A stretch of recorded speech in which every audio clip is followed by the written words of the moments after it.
Hello everyone, কেমন আছো তোমরা সবাই? আশা করছি অনেক ভালো আছো। আমিও ভালো আছি। পূজার ডেলি ব্লগে তোমাদের আরও একবার অনেক স্বাগত, অনেক ভালোবাসা। তো অনেক দিন পরে মর্নিং ওয়াক বেরিয়েছি। কালকেও এসেছিলাম, কিন্তু কালকে কোনো রকম ভিডিও তোমাদেরকে দিইনি, একটা শর্ট দিয়েছিলাম। আর এই যে আজকে আজকে আবার ভিডিও পাবে তোমরা। তো চলো, দেখতে পাচ্ছ সকাল হয়ে গেছে। এখন আমরা বেরিয়েছি 5:30, তো এখন তাড়াতাড়ি তো আলো ফুটে যাচ্ছে।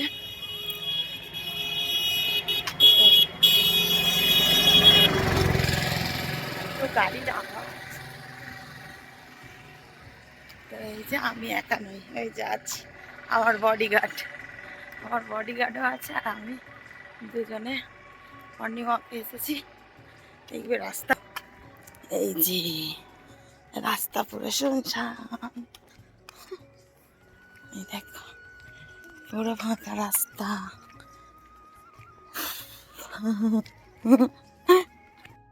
আগে যখন শীতকালের সময় যেতাম তখন কিন্তু 5টা মানে একদম অন্ধকার, 6:45 6টা বাজলে তবেই কিন্তু সকাল হয়।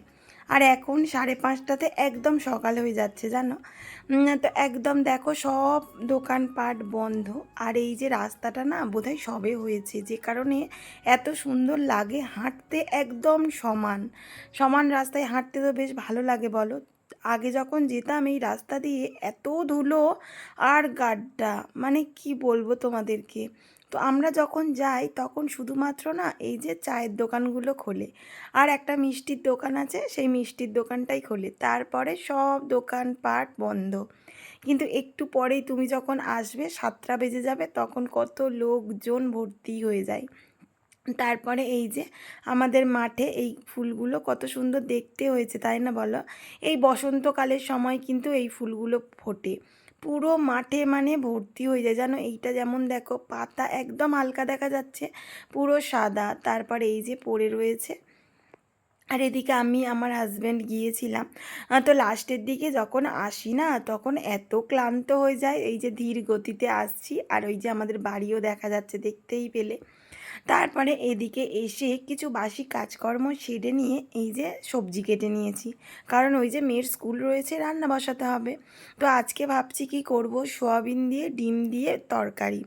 আমার ভীষণ ভালো লাগে খেতে, কার কার ভালো লাগে এরকম তরকারি খেতে আমাকে বলো তো। মানে ডিম ভেঙে তরকারি, 3টে ডিম, মানে 3জনের 3টেই ডিম করেছিলাম, কিন্তু ভেঙে মানে ভুজিয়া করে তরকারি করেছিলাম। তো বেশ টেস্ট হয়েছিল জানো খেতে। আমার হাজব্যান্ড বলে কি অনেক দিন পরে খাওয়া হচ্ছে, তো বেশ ভালো লাগছে খেতে। তারপরে উচ্ছে এনেছিল, তো উচ্ছেগুলো না কেমন একটু শুকনো শুকনো মতো হয়ে গিয়েছিল, তো ভাবলাম কি চলো তাহলে উচ্ছেগুলো ভেজে নিই, মানে সরি চচ্চড়ি করে নিই। আর এদিকে হাজব্যান্ড নিয়ে এসেছিলো মুড়ি, ওই যে আমার শাশুড়ি মা আমার এনে এখানে রেখে দিয়েছে, কারণ কেন বলো তো, বাইরে পাখা চলছে, সেঁতিয়ে যাবে, এই কারণেই উনি বললো কি এখানে করে রাখো, নাহলে খেতে পারবে না আর। তারপরে এই যে উচ্ছেটা একটু ভেজে নিচ্ছি। আমি না বেশ কম কম তেলে রান্না করার চেষ্টা করছি এখন জানো। কারণ কি বলো তো, একটা ভয় এসে গেছে কোথায় শরীর খারাপ হবে। মানে ওই যে আমার শ্বশুরমশাইয়ের শরীরটা খারাপ, তো তখন থেকে আমাদেরও কেমন একটা ভয় এসে গেছে। মনে হয় কি যে আমরাও যদি এখন থেকে একটু লাইট হালকা পাতলা খেতে পারি, তাহলে কিন্তু পরবর্তীকালে হয়তো বা শরীরটা ভালো থাকবে। তবে কখন কি হয় মানুষের তো বলা যায় না, তাই না বলো? তবুও সাবধানের মান নেই, সাবধানেই চলাটা ভালো। তো যাই হোক, এদিকে মানে রান্না বসিয়েছি, দেখছি হলুদ গুঁড়ো নেই। তো তারপরে আমার তো মাসকাবারি একটা বালতি রয়েছে, তো তোমাদেরকে দেখিয়েছি, তো তোমরা চাইলে কিন্তু আমার আগের ভিডিওতে দেখতে পারো মাসকাবারি বাজার আমি কিভাবে গুছিয়ে রাখি, সব মানে মশলা বাজারগুলো, তো সেইটা থেকেই বের করছি। ভাবছি কি নেই নাকি, তারপরে এই যে পেয়েছি খুঁজে। আর আমি না সব সময় এই যে প্যাকেট মানে লঙ্কার গুঁড়ো হলুদ গুঁড়ো ব্যবহার করি।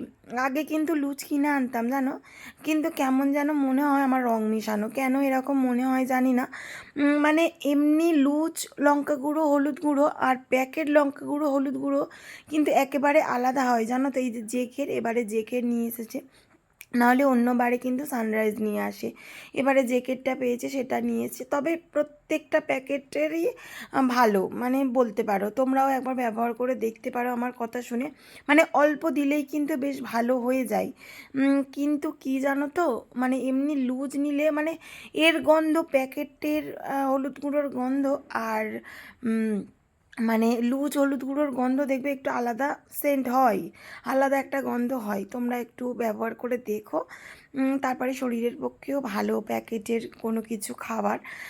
তো যাই হোক, এই যে আমি এদিকে হলুদ গুঁড়ো দিয়ে উচ্ছেটা ভেজে নিচ্ছি, কারণ কি বলো তো, একটু হলুদ গুঁড়ো একটু নুন ছড়িয়ে দিলে কমটা না, এই সরি তেলটা না কম লাগে জানো। এই কারণেই উচ্ছে ভাজায় কত তেল দিতে হয় বলো তো, একটু কমই তেল দিয়েই মানে ভাজা হয়। একটু নুন দিয়ে দিলে সবজিতে, তাহলে দেখবে একটু জল জল বেরিয়ে যায়, তাহলে সহজে কিন্তু ভাজা হয়ে যায়।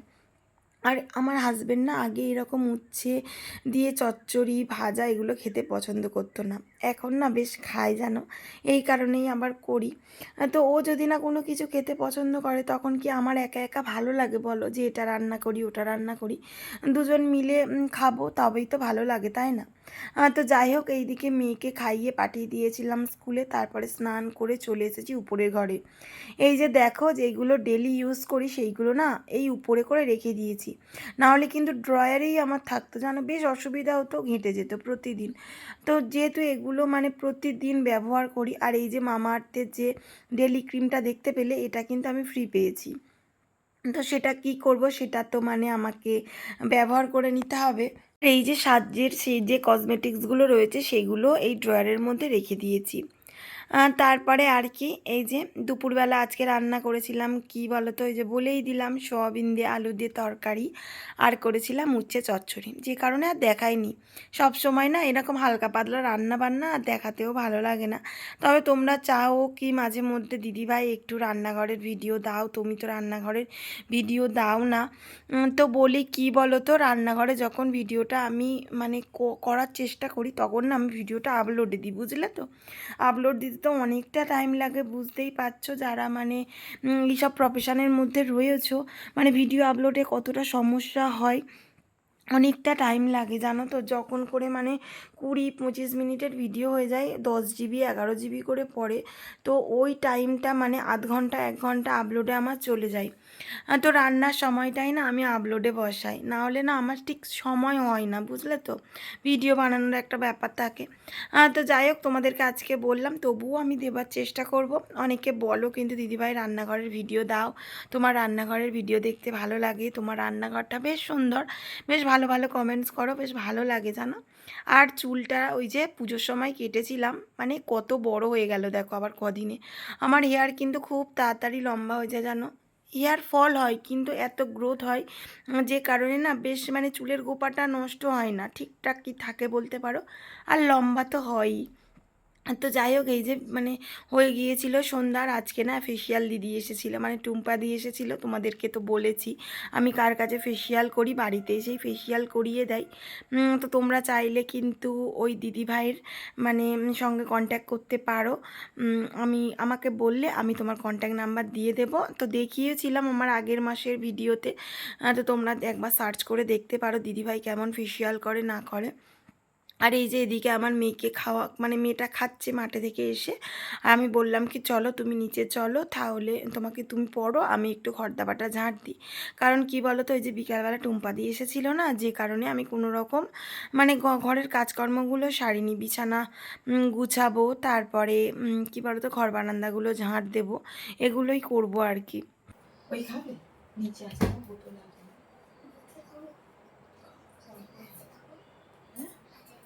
আমি গিয়ে বলো দইটা খাবি নি, দইটা এনে এটা নিয়ে চলে যা, এটা নিয়ে চলে যা তাড়াতাড়ি, নয় পড়তে বসবে এক্ষুনি, তাড়াতাড়ি নো। তো ওই যে টুম্পা দিয়ে এসেছে, কোল্ড ড্রিঙ্কস দিয়েছি, তো মেয়েটাও না খাবে বলে বায়না করছে। তো ওকে তো তেমন একটা কোল্ড ড্রিঙ্কস দিই না। তো ও আবার মানে খাবে বলে বায়না করছিল। বললাম কি চলো খাও, তাহলে বেশি নেই, অল্পই রয়েছে, তবে ঠান্ডা নয়, গরম। কারণ কি বলো তো, ওই যে মানে আমাদের ফ্রিজটা না কদিন ভর বেশ ডিস্টার্ব করছে, এই কারণে। তো যাই হোক, তারপরে এই যে মেয়েকে পড়িয়ে উঠে তো এই যে বিছানার মধ্যেই আজকে খেতে বসে গিয়েছি, কারণ তখন বাজে প্রায় 10টা, ওকে পড়াতে পড়াতে বেজে গিয়েছে 10টা।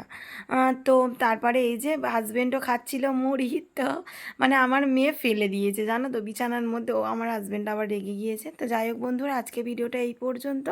যদি ভিডিওটা ভালো লাগে অবশ্যই লাইক কমেন্ট শেয়ার করবে এবং সাবস্ক্রাইব করে পাশে থাকা বেল আইকনটি প্রেস করে দেবে, যাতে আমার ভিডিও সবার আগে তোমার কাছে পৌঁছে যায়।